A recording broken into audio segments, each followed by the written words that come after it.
মদ্যপান, ধূমপান ও মাদক সেবন স্বাস্থ্যের পক্ষে ক্ষতিকর। Smoking and alcohol consumption is injurious to health.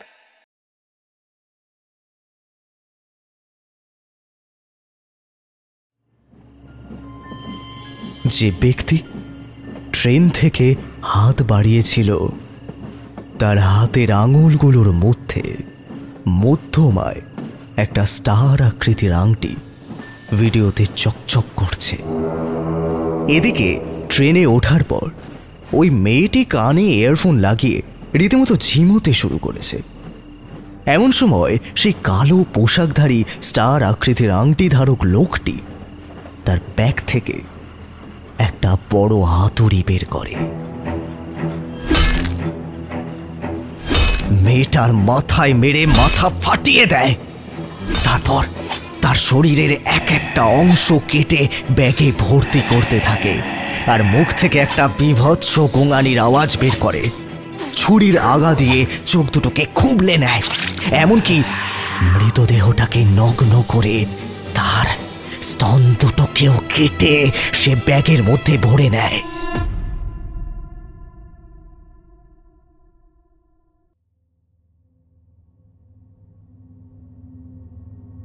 নমস্কার, আমি সৌরভ আর তোমরা শুনছো তোমাদের প্রিয় চ্যানেল 38 বেচুট স্ট্রিট।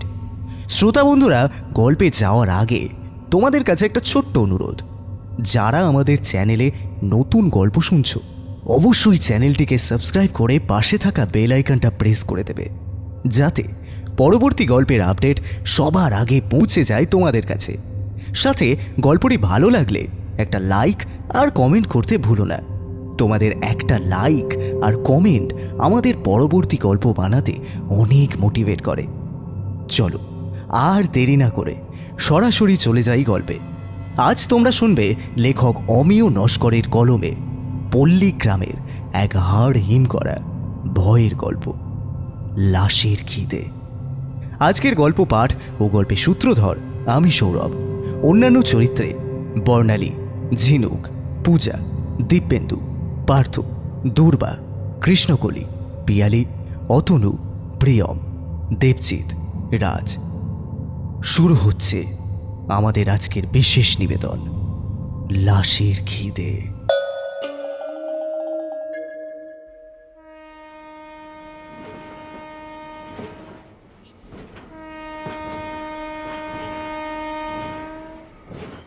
পর পর দুবার জোরে জোরে হুইসেল মেরে ট্রেনটা হাওড়া স্টেশন ছাড়ল। একজন ব্যক্তি ট্রেনটা ধরার জন্য প্ল্যাটফর্মের উপর রীতিমতো ছুটতে শুরু করেছে, কারণ এই ট্রেনটা ছেড়ে গেলেই আজ তাকে স্টেশনেই রাত কাটাতে হবে। ফলত ট্রেনটাকে লক্ষ্য করে প্রাণপণে সে দৌড়াচ্ছে। এমন সময় ট্রেনের শেষের বগির প্রথম গেট থেকে একজন হাত বাড়িয়ে দিল এবং সেই হাতটা ধরেই ছুটতে থাকা সেই ব্যক্তি ট্রেনে উঠে একটা সিট দখল করে বসে হাঁপাতে লাগলো এবং হাঁপাতে হাঁপাতে বলল, ভগবান, শেষমেশ ট্রেনটা পেয়েছি, নইলে সারা রাত পাগলের মতো এই স্টেশনেই পড়ে থাকতে হতো। যাই হোক, আপনাকে অনেক ধন্যবাদ। আপনি যদি ঠিক সময় মতো হাতটা না বাড়াতেন তাহলে বোধহয় আর ট্রেনটা পেতাম না। এতক্ষণ মাথা হেট করে কথাগুলো বলছিল সে। এই বলে সমানে তাকিয়ে সে দেখল সে ছাড়া আর পুরো কম্পার্টমেন্টে কেউ নেই। এটা দেখা মাত্র তার বুকের ভেতরটা কেমন যেন ভয়ে আঁতকে উঠল।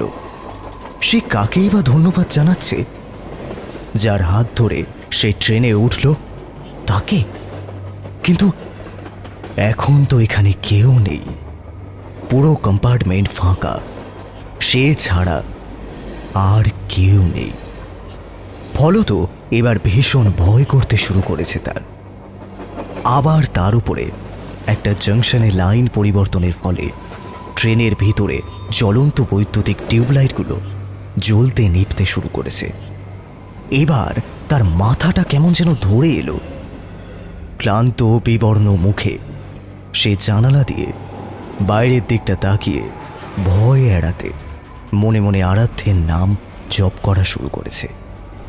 জয় হনুমান জ্ঞানগুণ সাগর, জয় কপিষ্টি লোক জাগর, রামদূত অতুলিত বল ধামা, অঞ্জনী পুত্র পবন সুত নামা, মহাবীর বিক্রম বজরঙ্গী, কুমতি নিবার সুমতিকে সঙ্গী, কাঞ্চন বরণ। বাইরের আকাশটা তখন নববধূর সিঁদুর মাখা শীতের মতো টকটকে লাল। কালো কেশরাশির মতো এক রাশ মেঘ সেই আকাশের লাল চাদরে যেন বলিরেখা এঁকেছে। ফাল্গুনের অমাবস্যা ঘেরা আকাশের ছায়ায় নিভাঁজ কালো বড় বড় দৈত্যাকার বনস্পতির দিগন্ত ফেলে রেখেছে। এক সাগর অন্ধকারের স্রোত দুদিকে সরিয়ে সশব্দে ট্রেনটা এগিয়ে চলেছে।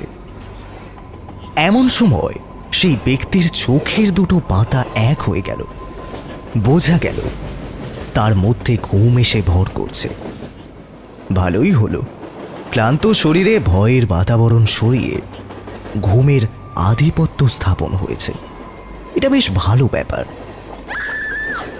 এমন সময় সামনের কম্পার্টমেন্ট থেকে একজন নারীর বিকট চিৎকার শোনা গেল।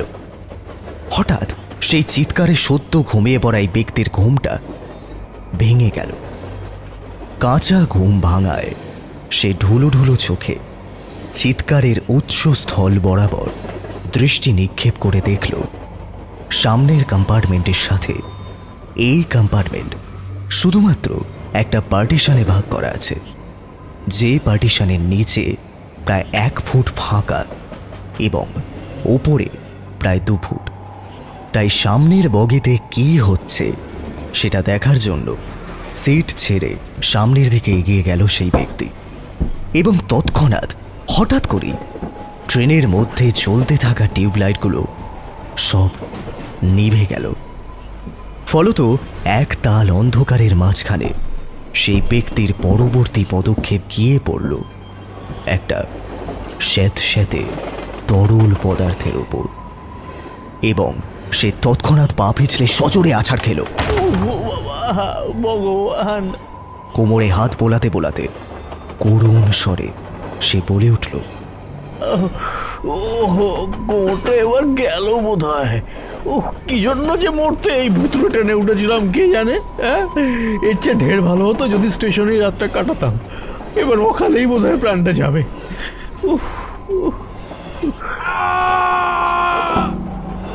আবারও সামনের কম্পার্টমেন্ট থেকে একটা বিকট চিৎকার শোনা গেল।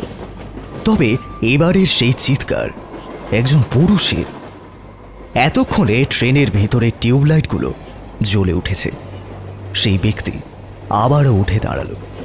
দেখল সে যে তরল পদার্থে পা পিছলে আছাড় খেয়ে পড়েছিল সেই তরল পদার্থ আর অন্য কিছু নয়, বরং টাটকা তাজা লাল রক্ত। পাশের কম্পার্টমেন্ট থেকে এগিয়ে গড়িয়ে এসেছে। এই দৃশ্য দেখা মাত্র তার পুরোটা শরীর জুড়ে একটা বরফের মতো শীতল স্রোত একবার কাঁপুনি দিয়ে বয়ে গেল। তবে এতক্ষণ তার সাথে যে ভৌতিক বা অলৌকিক ঘটনাগুলো ঘটেছে তার ফলে সেই ব্যক্তির মধ্যে যেন কিছুটা সাহস সঞ্চারিত হয়েছে। সে ধীরে ধীরে পা ফেলে সামনের কম্পার্টমেন্টের দিকে এগিয়ে গেল। গা ছমছম করছে, তবুও ওদিক থেকে পর পর দুবার যে চিৎকার সে শুনেছে এবং যে রক্ত সে দেখেছে তার প্রকৃত কারণ না জানা পর্যন্ত যতই তার ভয় করুক তবুও যেন সে দেখতে চায় পার্টিশনের ওপারে কি এমন হচ্ছে। এমন সময় আধার সাগরের বড় বড় কালো তমসার ঢেউ সরিয়ে ছুটে চলা ট্রেনটার জানালা দিয়ে তার দৃষ্টি গিয়ে পড়ল বাইরের দিকে এবং সে অবাক হয়ে বলল, এ কি, এটা তো মেছেদা লোকাল। আমি তো ওটা দেখেই উঠলাম, কিন্তু ট্রেনটা তো উল্টো রুটে ছুটে চলেছে। এটা কোন রুট? এদিকের প্ল্যাটফর্মগুলো এত শুনশান কেন? তাছাড়া কোনো প্ল্যাটফর্মেই তো ট্রেনটা থামছে না। আমি কোন ট্রেনে উঠে পড়লাম? তোর বাবা, যা পারে হোক, উঠে যখন পড়েছি দেখা যাক শেষমেশ কোথায় গিয়ে থামে। আমি তো করে দেখি ওদিকে কি হচ্ছে। বাইরের আকাশে তখন লাল রক্ত চাঁদ পশ্চিমে খানিকটা হেলে গেছে। বাতাসের পালে বাঁধা পেয়ে পুঞ্জীভূত মেঘরাশি ধীরে ধীরে চাঁদের বুকে মাথা রেখেছে। এবার বোধহয় বৃষ্টি প্রসব করবে। তাল তাল ঘন অন্ধকার জানালা দিয়ে ট্রেনের মধ্যে প্রবেশ করছে। এমতাবস্থায় সেই ব্যক্তি ধীরে ধীরে এগিয়ে যাচ্ছে সামনের পার্টিশনটার দিকে। পার্টিশনের ওপারে কি হচ্ছে তা দেখার প্রবল কৌতূহলে তার সারা শরীর থেকে দরদর করে ঘাম ঝরে পড়ছে। এতক্ষণে সে এসে উপনীত হয়েছে পার্টিশনের পুরো পাশেই। তারপর একটা সিটের ওপর পা দিয়ে উঁচু হয়ে সে যা দেখল তা দেখার জন্য সে প্রস্তুত ছিল না। ফলত তার সারা শরীরটা একবার পাক খেয়ে গেল।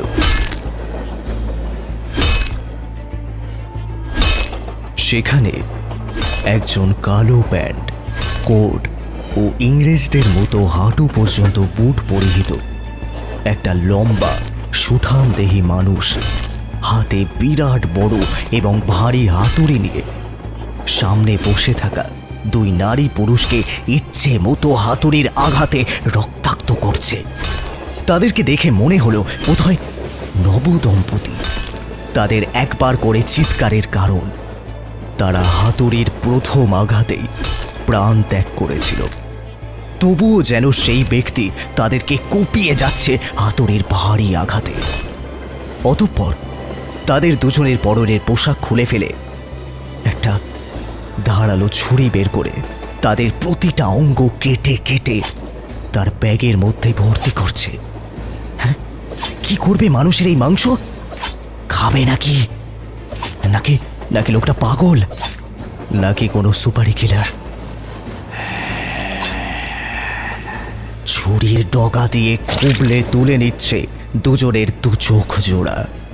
কতটা নৃশংস হলে তবে এমনটা করা যায়? পাগলের মতো তার মুখ থেকে একটা চাপা গোঙানির আওয়াজে সেই ট্রেনের সেই কম্পার্টমেন্টে ভরে উঠেছে। কি বিকট, কি বিভৎস সেই গোঙানির আওয়াজ! পার্টিশনের এপার থেকে সিটের উপরে পা দিয়ে উঁচু হয়ে চুপি চুপি দেখতে দেখতে সেই ব্যক্তি অনুভব করল ট্রেনটা এবার যেন কোনো এক সুড়ঙ্গের মধ্যে দিয়ে অজানা পথে এগিয়ে চলেছে। এবং ওপারের ওই রক্তক্ষয়ী দৃশ্য দেখে আঁতকে ওঠা প্রাণ যেন সব মিলিয়ে তার হৃদয় প্রবাহ দ্রুত হতে শুরু করেছে। এবং একটা সময় পর সে জ্ঞান হারিয়ে ট্রেনের মধ্যেই পড়ে গেল।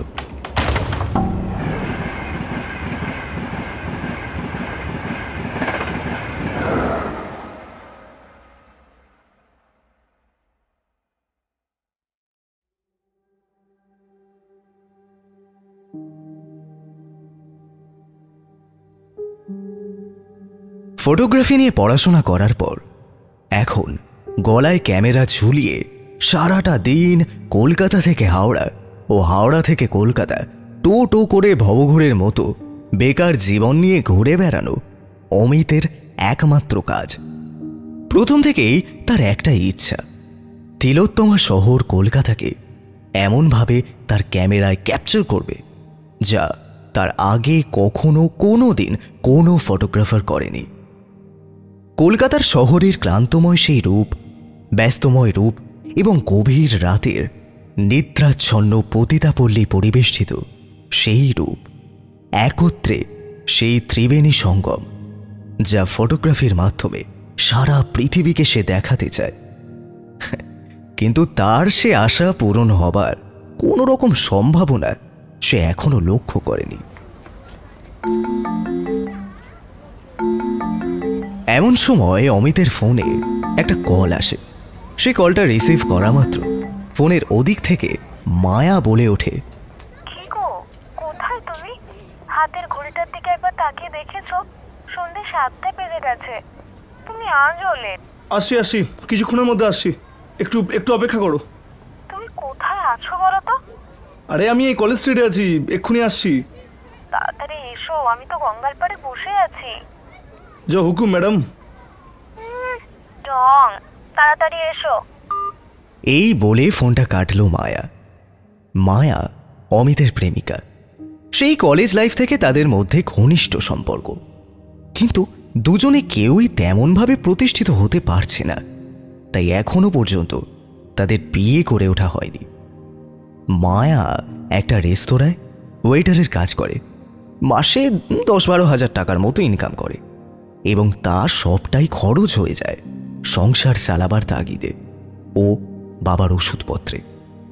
বাড়িতে অসুস্থ বাবা, তাই সংসারের যাবতীয় দায়িত্ব তার উপরে। লম্বা গড়নের ছিপছিপে রোগা ফর্সা সুশ্রী মেয়ে মায়া। তার মায়াবী মুখখানা দেখে 20 বছর বয়সে অমিত তার প্রেমে পড়েছিল। তখন মায়ার বয়স ছিল 19 বছর, আর আজ 29 বছর বয়সেও তার রূপে যৌবনে একটুও ভাটা পড়েনি, বরং এখনও যেন তার ষোড়শী যৌবন উপচে পড়ছে। মায়া রেস্তোরাঁয় কাজ সেরে প্রতিদিন সন্ধ্যা 7টার সময় অমিতের সাথে দেখা করেই তবেই বাড়ি ফেরে। আজও দেখা করার জন্য সে অধীর আগ্রহে গঙ্গার পাড়ে বসে আছে।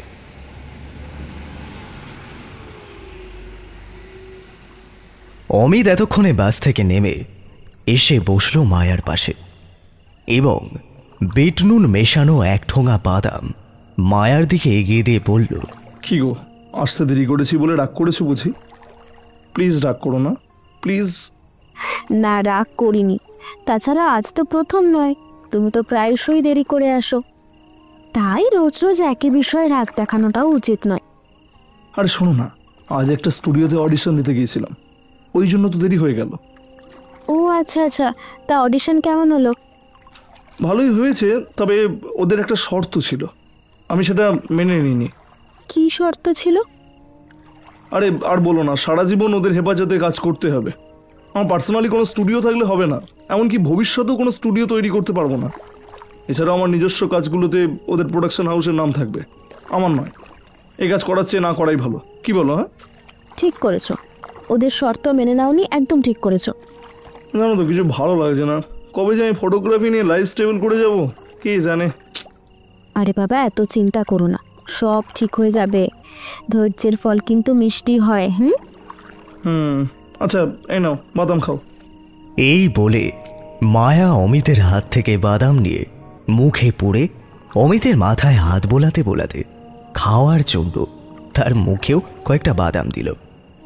অমিত বাদাম খেতে খেতে ক্রমশ নিজের মুখটা মায়ার মুখের কাছে এগিয়ে নিয়ে যেতে যেতে অতঃপর মায়াকে কাছে টেনে জড়িয়ে কয়েক মিনিট চুমুর উষ্ণতায় ভরিয়ে দিল মায়ার সবটা শরীর।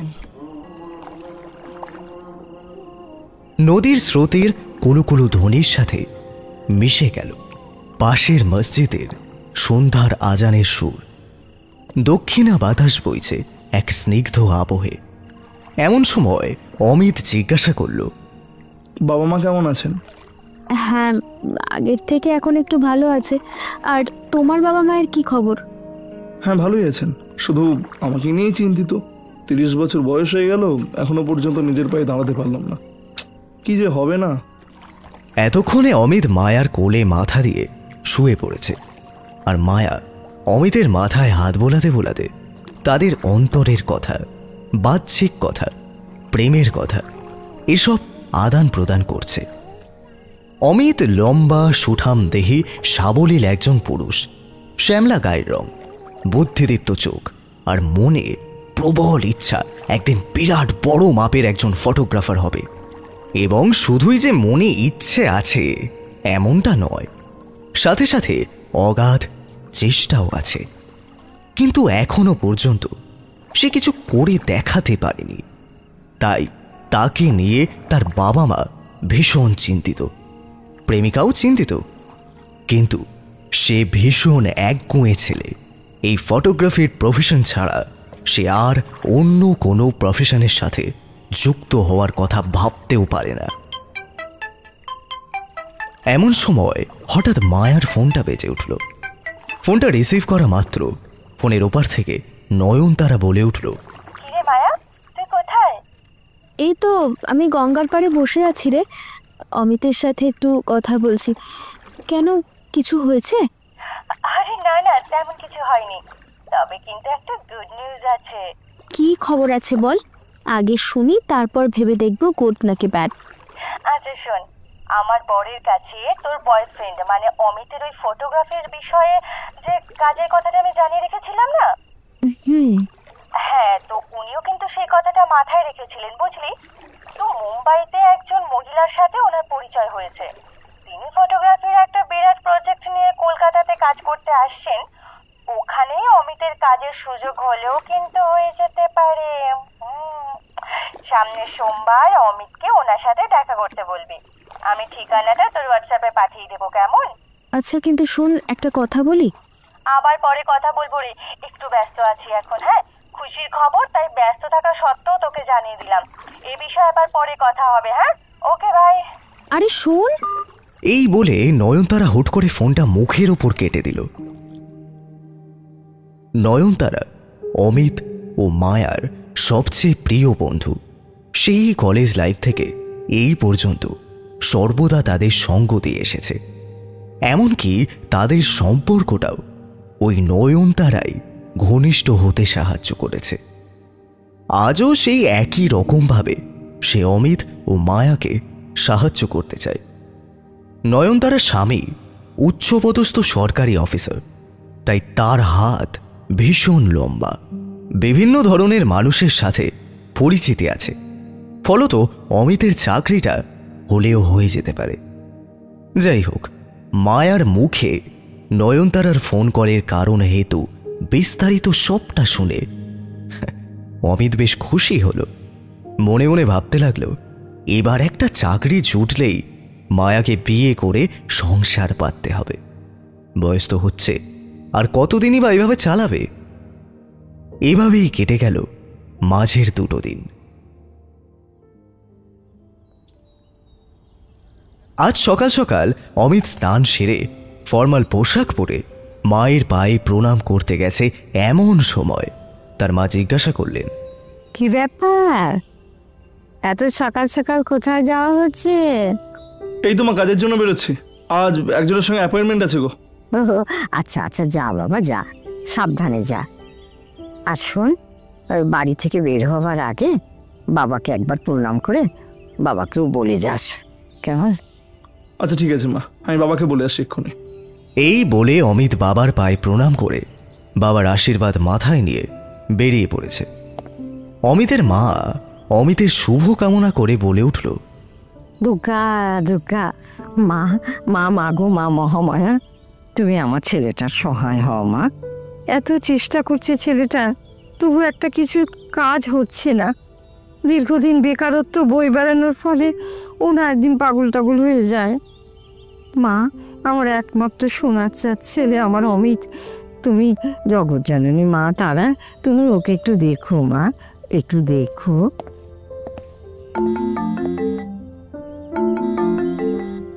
বাড়ির চৌকাঠ পার হতেই অমিতের ফোনটা বেজে উঠল। মায়া ফোন করেছে।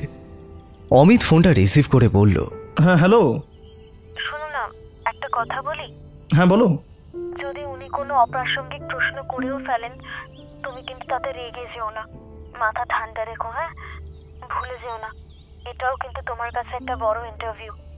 এখানে পাশ করতে পারলেই চাকরি কনফার্ম। বুঝেছি, ঠিক আছে তাহলে রাখলাম। আর শোনো, নিজের খেয়াল রেখো। হ্যাঁ। এই বলে অমিত ফোনটা কেটে দিল এবং বাসে চেপে হোয়াটসঅ্যাপের কারেন্ট লোকেশন ট্র্যাক করে অমিত অবশেষে এসে পৌঁছালো নিহারিকা ম্যাডামের হোটেলে। অমিতকে দেখে নিহারিকা ম্যাডাম বলে উঠলেন, ও ইয়াং ম্যান, এসো এসো, আমার রুমে এসো। অমিত তার কথা মতো রুমের মধ্যে প্রবেশ করল। এসো, এখানে বসো। অমিতকে বসার জন্য একটা সোফা দেখিয়ে দিল নিহারিকা ম্যাডাম এবং তৎক্ষণাৎ সেই সোফার একটা দিক অধিকার করে বসল অমিত। ততক্ষণে নিহারিকার চোখে মুখে কেমন যেন আকাঙ্ক্ষা ফুটে উঠেছে। মেদযুক্ত তার ভারী শরীর জুড়ে একটা ভালো লাগার হিল্লোল শুরু হয়েছে। 40 ছুঁই ছুঁই বয়সে দাঁড়িয়েও ওয়েস্টার্ন পোশাক পরিহিতা নারী নিহারিকা চক্রবর্তী এখনও নিজের গ্ল্যামার ধরে রাখার চেষ্টাটা রেখেছেন সেই আগের মতোই। ওয়েটার। जी मैडम जी, बोलिए क्या चाहिए? जाओ 2 कप कॉफी ले आओ। जी मैडम, अभी लाता हूँ। তারপর ওয়েটার কফি দিয়ে যাওয়ার পর আলাপচারিতা সারতে সারতে দুজন দোমাক কফি শেষ করে দিল। নিহারিকা ম্যাডাম বলে উঠলেন, অমিত, তুমি নিশ্চয়ই শুনেছ আমি মুম্বাই থেকে এখানে এসেছি এবং আগামী সপ্তাহে ফটোগ্রাফির একটা বড় প্রজেক্ট শুরু করতে চলেছি। হ্যাঁ ম্যাডাম, আমি শুনেছি। তবে এখানে আমার কাজ কেমন হবে যদি একটু বিস্তারিত বলেন তাহলে আর কি আমার বুঝতে সুবিধা হতো আর কি। হ্যাঁ বলছি, তার আগে দেখি তোমার ফটোগ্রাফি স্কিল কতটা স্ট্রং। আচ্ছা ম্যাডাম, দাঁড়ান দেখছি। এই বলে অমিত তার ব্যাগের মধ্যে থেকে ল্যাপটপটা বের করে তার কিছু সেরা ফটোগ্রাফি নিহারিকাকে দেখায়। নিহারিকা সেই ফটোগ্রাফিগুলোর আগাগোড়া পুঙ্খানুপুঙ্খভাবে দেখে বলেন, অমিত, এই ফটোগ্রাফি পারফেক্ট নয়। এই যে কলকাতার ব্যস্ততম রাজপথের ছবিটা তুমি ক্যামেরায় ক্যাপচার করেছো, তা ক্যাপচার করার জন্য তোমাকে আরও 20 সেকেন্ড অপেক্ষা করতে হতো, তবেই এই চলমান বাস ও ট্যাক্সির ছবিটা ঠিকঠাক আসতো। বুঝতে পেরেছো? যাই হোক, তোমাকে আরও একটু পরিশ্রম করতে হবে, বুঝলে? আরও কিছু রিস্ক নিতে হবে, পারবে তো? কী রকমের রিস্ক? হারে বিশেষ কিছু না, যা সবার চেয়ে ইউনিক, যার মধ্যে সর্বদা নতুনত্ব আছে, তা তোমার ক্যামেরায় ক্যাপচার করে আমাকে এনে দেবে এবং তার জন্য তুমি যথার্থ মূল্য পাবে। আচ্ছা ম্যাডাম, আমি চেষ্টা করব। তবে নিঃসন্দেহে বলতে পারি যদি একবার আমি চেষ্টা সফল হই তো আপনি অবশ্যই কিছু ইউনিক ফটোগ্রাফি পাবেন। সে আমি তোমার ফটোগ্রাফি স্কিল দেখেই বুঝেছি তোমার ফটোগ্রাফিতে কতটা দক্ষতা। আর একটা কথা তোমাকে নিজের মনে করে বলছি, কিছু মনে করে না। না না, বলুন। আমি কিন্তু বিবাহিত কাউকে আমার কাছে কাজের জন্য রাখি না। কেন জানো? যারা বিবাহিত তারা ফটোগ্রাফিতে কখনোই যথার্থ মনোনিবেশ করতে পারেন না। এছাড়াও আমার কাছে কাজ করতে হলে 1 দিনের জন্য হলেও আমার কাছে তাকে শুতে হবে, আর বিবাহিত পুরুষের সাথে শুতে আমার ভালো লাগে না। এবার তুমি ভেবে দেখো, চাকরিটা করবে নাকি করবে না? সবটা শুনে অমিত কোনো রকম উত্তর না দিয়েই রুম থেকে বেরিয়ে চলে এলো এবং সে কি সব আকাশ কুসুম ভাবতে ভাবতে বাড়িতে ফিরল। আজ সন্ধ্যায় সে কোথাও বের হলো না। এর মাঝে একবার ফোন কলে মায়ার সাথে অমিতের কথা হয়েছে, তবে নিহারিকা ম্যাডামের এহীন প্রস্তাবের কথা সে মায়াকে কিছুই জানায়নি।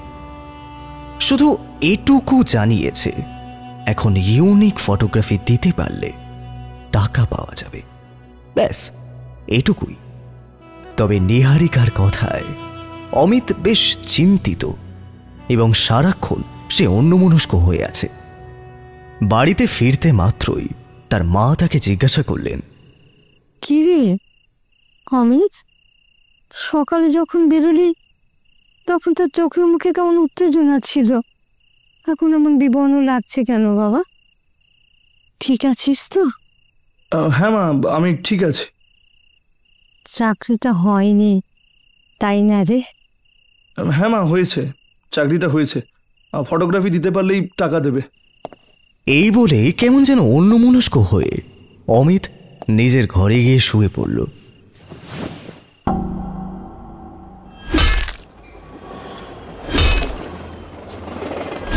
মধ্যরাতের একটা ট্রেন বিরাট গতিতে সে এগিয়ে চলেছে। কোনো স্টেশনেই ট্রেনটা থামছে না। বাইরের আকাশে প্রবল ঝড় এবং ট্রেনের ভেতরে একজন কোট প্যান্ট ও ইংরেজদের মতো হাঁটু পর্যন্ত বুট পরিহিত একজন ব্যক্তি তার হাতে থাকা একটা প্রকাণ্ড হাতুড়ি দিয়ে ট্রেনের ভেতরের একদল মানুষকে হাতুড়ির আঘাতে আঘাতে থেতলে তাদের সারা শরীরের এক একটা অঙ্গ ছুরি দিয়ে কেটে তার ব্যাগ ভর্তি করছে। ট্রেনের চারিদিকে ছড়িয়ে আছে তাল তাল রক্ত। হঠাৎ করে একটা চিৎকার করে ওঠে অমিত। এখন রাত প্রায় 11টা। একটা বিভৎস ও ভয়াবহ স্বপ্নটা দেখে তার ঘুম ভেঙে গেছে। তাই আমহার্ট স্ট্রিটের তার পৈতৃক বাড়িটার মায়া কিছুক্ষণের জন্য ত্যাগ করে গলায় ক্যামেরাটা ঝুলিয়ে সে বাইরে বেরিয়ে আসে এবং ফুটপাত ধরে কিছুটা হাঁটতে থাকে এবং ভাবতে থাকে নিহারিকা ম্যাডামের সেই কথা। এমন সময় অমিত লক্ষ্য করে 4 জন ছেলে হাতে মদের বোতল নিয়ে নেশাগ্রস্ত অবস্থায় একজন মেয়েকে বিরক্ত করছে এবং জোর জবরদস্তি করে তাকে গাড়িতে তোলার চেষ্টা করছে। এই সব দৃশ্য সে ফটোগ্রাফি করছিল। এবার সেই মেয়েটা একটু চিৎকার করে বলে উঠল, কে আছো? বাঁচাও, বাঁচাও, ছাড় শয়তান, ছেড়ে দে বলছি। আবে শালি, শালি মাগি, এত রাতে তোকে একা পেয়েছি ছেড়ে দেবো বলে? আজ তো তোর সঙ্গে আমাদের রঙিন ভিডিও শুট হবে। হ্যাঁ, আর তারপর শালি আজকে তোর সঙ্গে আমরা যা যা করব তা তুই জীবনেও ভাবতে পারবি না।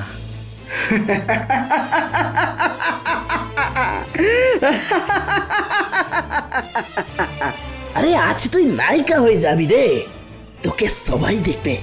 তুই আমাদের কলকাতার সানি লিওনি। চল চল, গাড়িতে ওঠ, চল।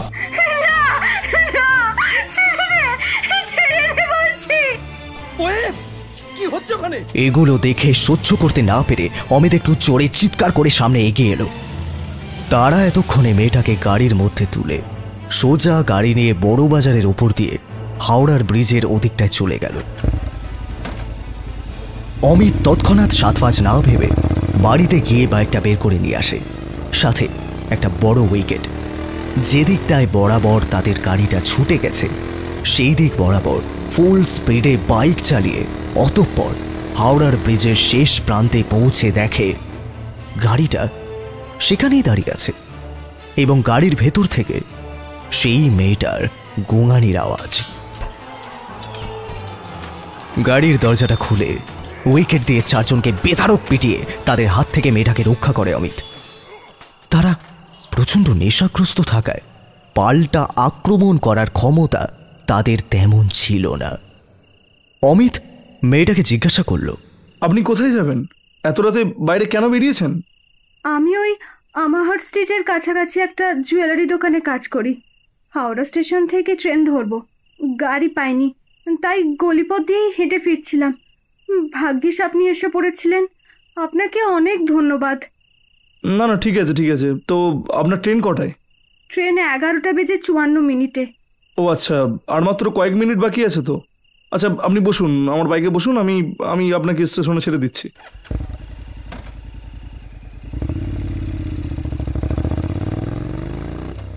অমিতের কথা মতো সেই অপরিচিত মেয়েটা তার বাইকে বসল এবং অমিত তাকে স্টেশনে ছেড়ে দিতে গেল।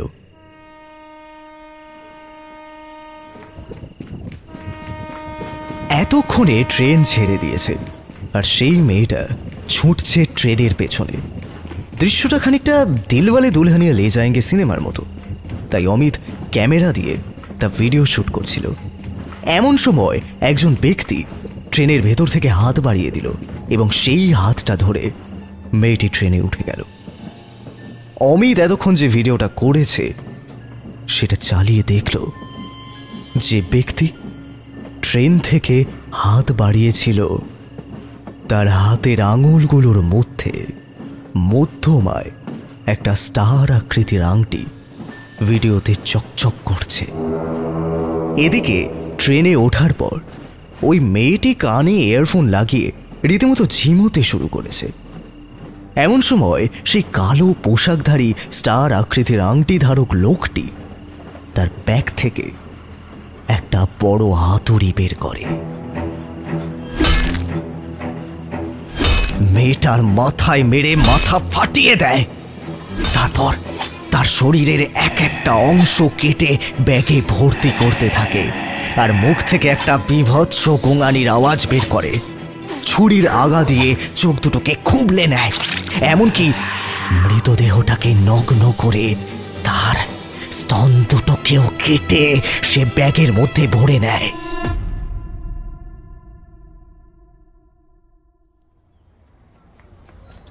পরের দিন সকালে অমিত গত রাতের সেই ফটোগ্রাফিগুলো মায়াকে দেখানোর জন্য মায়া যে রেস্তোরাঁতে কাজ করে সেখানে যায় এবং ল্যাপটপটা বের করে মায়াকে সেই ছবিগুলো দেখাতে থাকে। মায়াও ভীষণ খুশি হয়। মায়া মনে মনে ভাবে এই 8টা ছবির জন্য কম করে হলেও অমিত 8,000 টাকা পাবে। তাই সবগুলো ছবি দেখানোর পর মায়া বলে, শোনো, তাহলে আর দেরি করো না, ছবিগুলো নিহারিকা ম্যাডামকে দিয়ে এসো আর নিজের পারিশ্রমিকটা বুঝে নিও। আমি এখন তবে আসছি, কাজের সময় তো, তাই বেশি সময় দিতে পারলাম না। আচ্ছা ঠিক আছে, তুমি এক কাজ করো তো, আমাকে 1 মগ কফি দিয়ে যাও। অমিতের কথা মতো মায়া অমিতকে 1 মগ কফি দিয়ে যায় এবং অমিত সেই কফির মাগে চুমুক দিতে দিতে আজকের সংবাদপত্রের প্রথম পাতাটা তার নজরে আসে। অবাক হয় অমিত।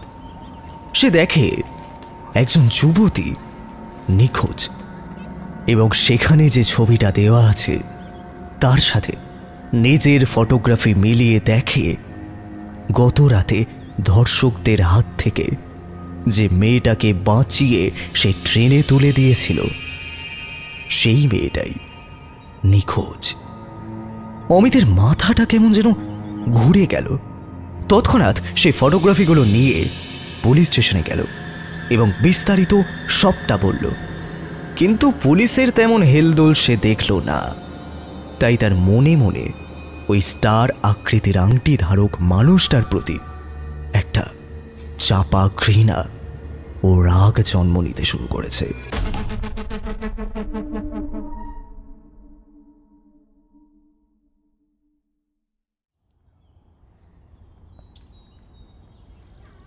সেই দিন বিকেলবেলায় অমিত ফটোগ্রাফিগুলো নিয়ে নিহারিকা ম্যাডামকে দিতে গেল। নিহারিকা ম্যাডাম তার ফটোগ্রাফির উচ্ছ্বাসিত প্রশংসা করে বলল, গ্রেট ফটোগ্রাফি, কি তুলেছো অমিত, কি তুলেছো! তুমি তো আমার মন প্রাণ সবটা জিতে নিলে ডার্লিং, তোমার ফটোগ্রাফির কেরামতি দিয়ে। ধন্যবাদ ম্যাডাম, অশেষ ধন্যবাদ। আরে শুধু ধন্যবাদ দেবে, আর কিছু দেবে না? আমি তো তোমাকে অনেক কিছুই দেব। আমি 8টা ছবির জন্য তোমাকে নগদ 80,000 টাকা দেব। এমনকি তুমি আমার বেস্ট পার্টনারশিপ পাবে। আনন্দে অমিতের চোখ বড় বড় হয়ে গেল। এমন সময় নিহারিকা ম্যাডাম আবারও বলে উঠল, চলো না, আজ এই আনন্দের মুহূর্তটাকে আমরা সেলিব্রেট করি। কিরকম সেলিব্রেট ম্যাডাম? এসো, আমাকে জড়িয়ে ধরো, আমি শিখিয়ে দিচ্ছি। অমিত কেমন যেন অগাধ টাকার মোহে পড়ে নিহারিকার কথা মতো তাকে জড়িয়ে ধরল। আর নিহারিকা অমিতের বুকের বোতামটা আলতো করে খুলে সেখানে চুমু খেতে শুরু করেছে। একটা সময় পর দুজনের ঠোঁটের উষ্ণতা বিনিময় করতে করতে অমিত তার অবাধ হাত দুটোকে নিহারিকার স্তন যুগলের উপর বোলাতে শুরু করেছে এবং নিহারিকা তার হাতটা ধীরে ধীরে নিয়ে গেছে অমিতের নিম্নাঙ্গের পাশে। এইভাবে কিছুক্ষণ যৌনতা বিনিময় করতে করতে একটা সময় পর তারা দৈহিক সুখ সাগরে মিলিত হয়।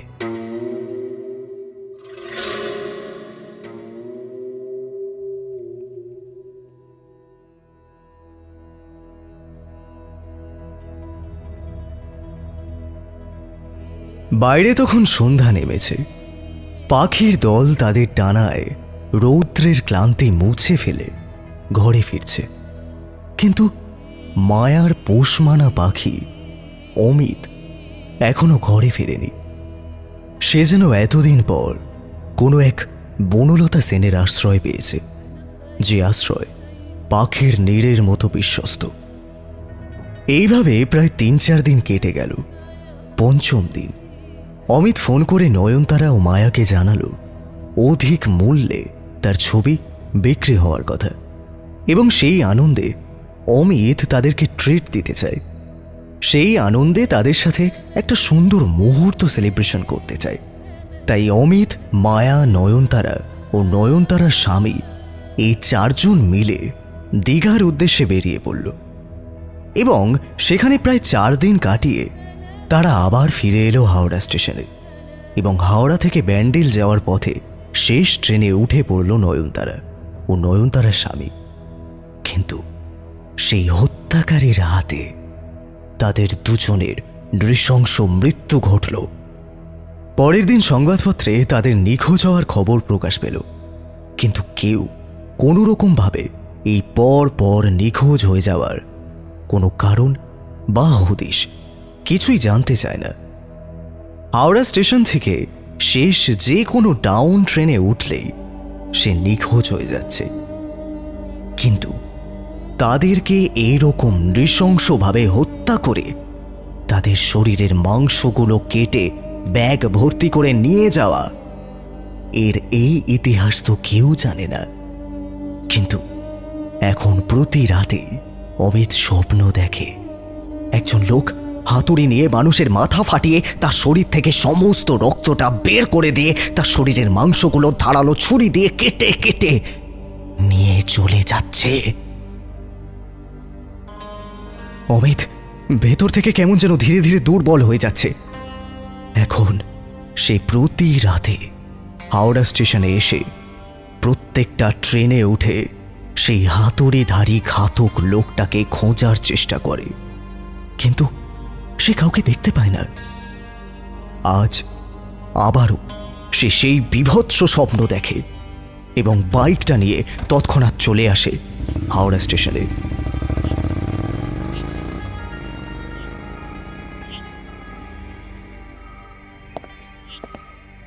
তারপর উঠে পড়ে হাওড়া মেচেদা ডাউন লোকালে।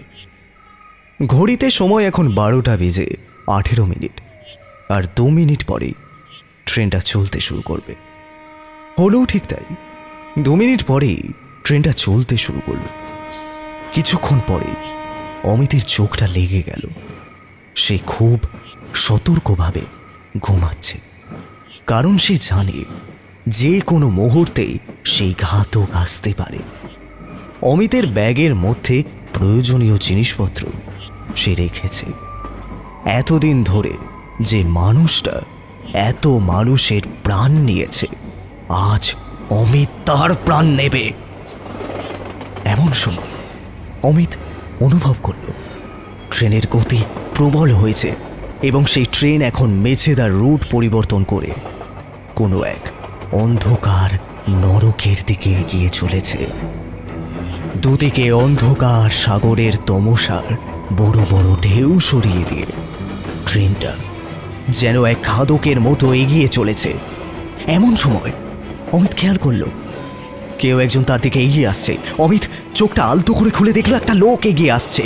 তার হাতে প্রকাণ্ড একটা হাতুড়ি এবং ডান হাতের মধ্যমায় স্টার আকৃতির সেই আংটিটা জল জল করছে। অমিতের আর বুঝতে দেরি হলো না, এই সেই ঘাতক। পর পর সবকটা খুন এই করেছে। এমন সময় সেই ঘাতক অমিতের অনেকটা কাছে এগিয়ে আসায় অমিত ব্যাগ থেকে 3 ফোল্ডের একটা বড় ভজালি বের করে তৎক্ষণাৎ সেই লোকটার পেটে বিধিয়ে এপার থেকে ওপার করে দেয়। একটা কান ফাটা বিভৎস চিৎকারে আকাশ বাতাস ভরে ওঠে। সেই ঘাতকের হাত থেকে খুঁড়ে পড়ে যায় সেই হাতুড়ি।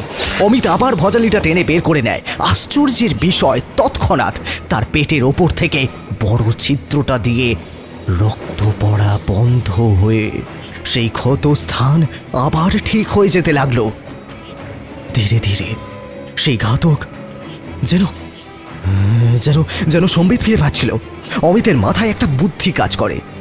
সে আবারও ভজালিটা তার পেটে ঢুকিয়ে দেয়।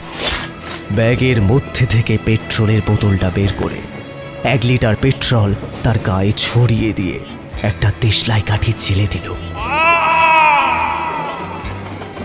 বিভৎস উল্লাসময় চিৎকারে আকাশ বাতাস সব কেঁদে উঠল। দাউ দাউ করে জ্বলছে সেই ঘাতক। একটা সময় পর পুড়ে ছাই হয়ে গেল সেই ঘাতক, এবং এতক্ষণে ট্রেনটা এসে দাঁড়ালো একটা অচেনা অন্ধকারে, যেখানে বিরাজ করছে নরকের শীতলতা। চারিদিকে কেমন যেন হু হু করে শিয়ালের চাপা চিৎকার শোনা যাচ্ছে, অথচ কেউ কোথাও নেই। কিছুক্ষণ পর হঠাৎ সমস্বরে বিভৎস গলায় কারা যেন বলে উঠল,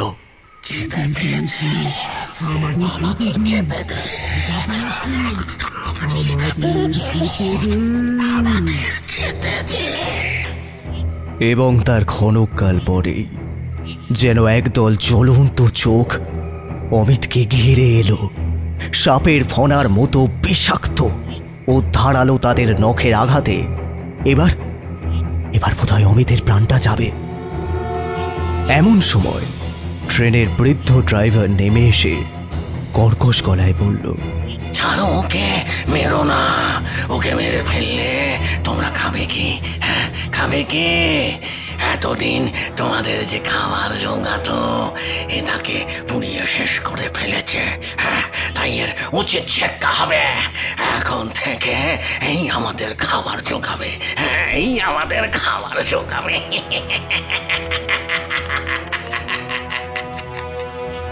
একটা বিকট বিভৎস ভয়ানক হাসি দিয়ে উঠল ট্রেনের ড্রাইভার। অমিত খুব ভালো করে বুঝতে পারল এদের সাথে সাথে ট্রেনের ড্রাইভারটাও বোধহয় পাগল হয়ে গেছে। অমিত ভয় ভয় প্রশ্ন করল, কিন্তু তোমরা সবাই এই অন্ধকারে এখানে পড়ে আছো, আর তোমরা কি বা খাও? কেউ তোমাদের খাবার জোগাড় করে? আমরা সবাই নরখাদক, আমরা মানুষের মাংস খাই। কি আশ্চর্য! তো তোমরা মানুষ হয়ে মানুষের মাংসই বা কেন খেতে যাবে? মানুষ আমরা কেউই মানুষ না। আমরা নরখাদক, আমরা পিশাচ, আমরা রাক্ষস। বল তুই আমাদের খাবার জোগাবি নাকি মৃত্যু বেছে নিবি? কোনটা বল।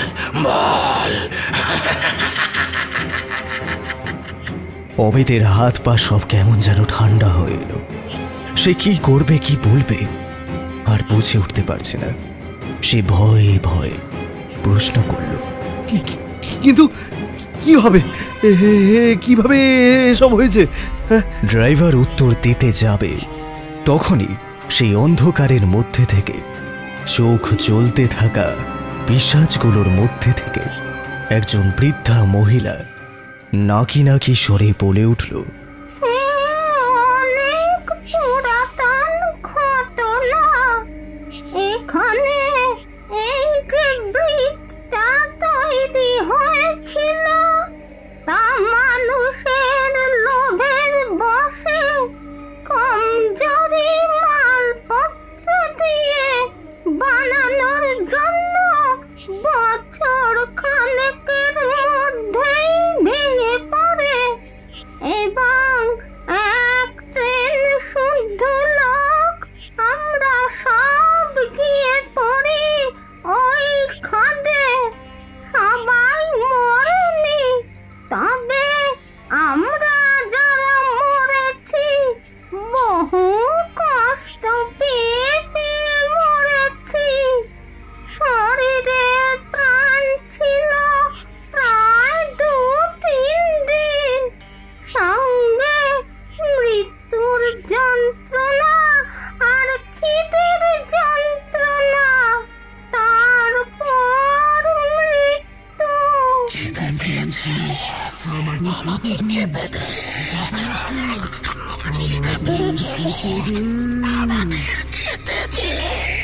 এই বলে একদল নরকবাসী, নরখাদকের দল ধেয়ে এলো অমিতের দিকে। সকলে মিলে তার গলাটা চেপে ধরল। কেউ কেউ তাদের ধারালো নখ গুঁজে দিল তার পেটে। ছেড়ে দাও আমাকে, ছেড়ে দাও, লাগছে লাগছে, তো আটকে আসছে, তো আটকে আসছে, ছেড়ে দাও বলছি, ছেড়ে দাও, ছেড়ে দাও, সহ্য করতে পারছি না, তো আটকে আসছে, আমার আটকে আসছে। এতক্ষণ পর্যন্ত তাদের সমস্ত কথাই অমিতের কান পর্যন্ত ঢুকেছিল।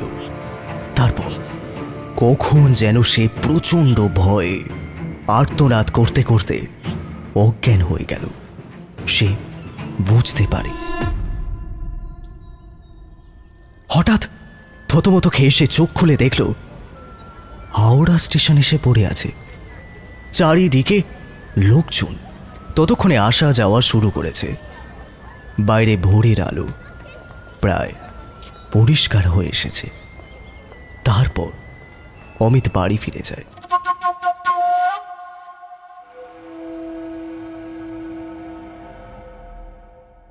তবে প্রতি রাতে তার আর ঘুম হয় না। সে বিছানায় শুয়ে থাকে, আর যেখানেই থাক শেষ রাতে নরকের ট্রেনে তাকে হাতুড়ি নিয়ে উঠতে হয়, মেরে ফেলতে হয় শেষ ট্রেনের সকল প্যাসেঞ্জারকে। তারপর সকাল হলেই পুরো ব্যাপারটা তার কাছে স্বপ্নের মতো ঠেকে। কি এটা কি স্বপ্ন নাকি নাকি সত্যি সত্যি প্রতি রাতে তাকে যেতে হয় নরখাদকদের নরমাংস সাপ্লাই করতে? যত দিন গেছে অমিত বদলে গেছে। অমিতের বাবা, মা এবং মায়া অমিতকে বহু বড় বড় ডাক্তার দেখিয়েছে, কিন্তু অমিত আর আগের মতো সুস্থ নেই। এমনকি তাকে মানসিক হাসপাতালে ভর্তি করা হয়েছিল মানসিক চিকিৎসার জন্য। কিন্তু সেখান থেকে অমিত পালিয়ে এসেছে। কোথাও ওকে আটকে রাখা যাবে না। রাত হলেই সে যেন কোথাও একটা বেরিয়ে যায়, নয়তো ঘুমাতে ঘুমাতে ঘর ঘরে শব্দে বিকট চিৎকার করে বলে ওঠে, ওদের খুব খিদে পেয়েছে, ওরা আমাকে ডাকছে, আমাকে যেতে হবে, ছেড়ে দাও, ছেড়ে দাও, আমাকে এক্ষুনি যেতে হবে। কিছুদিন হলো মায়ার বাবা মারা গেছেন। মায়ার মা মায়াকে তার বাবার মরা মুখের দিব্যি দিয়ে তাকে জোর করে বিয়ে দিয়েছেন পাশের পাড়ার এক ছেলের সাথে। অমিতের বাবা মায়ের এখন চোখের জলে দিন অতিবাহিত। প্রতিদিন কেউ না কেউ অমিতকে দেখতে আসে। তার যৌবন যেন ধীরে ধীরে বুড়িয়ে এসেছে। চুল পাক ধরেছে, চামড়া কুঁচকে গেছে। সে এখন ভুলে গেছে তার প্রিয় প্রফেশনের কথা, তার ক্যামেরা, তার ফটোগ্রাফির কথা। সে সারাদিন চুপ করে বসে থাকে। মাঝে মধ্যে মায়ার ছবি দেখে, তার নিজের হাতে তোলা ফটোগ্রাফিগুলো। শাড়ি পরে মায়াকে কতই না মায়াবী লাগতো। আবারও কিছুক্ষণ পরে সেগুলোকে হাঁটিয়ে তার ডান হাতের মধ্যমায় সেই স্টার আকৃতির আংটিটা নেড়ে চেড়ে দেখে। আবার রাত হলে বেরিয়ে পড়ে শিকারে। তবে সেই শিকার সকাল হলে তার কাছে স্বপ্ন মনে হয়। খিদে, ওদের প্রচন্ড খিদে, ওদের প্রচন্ড খিদে।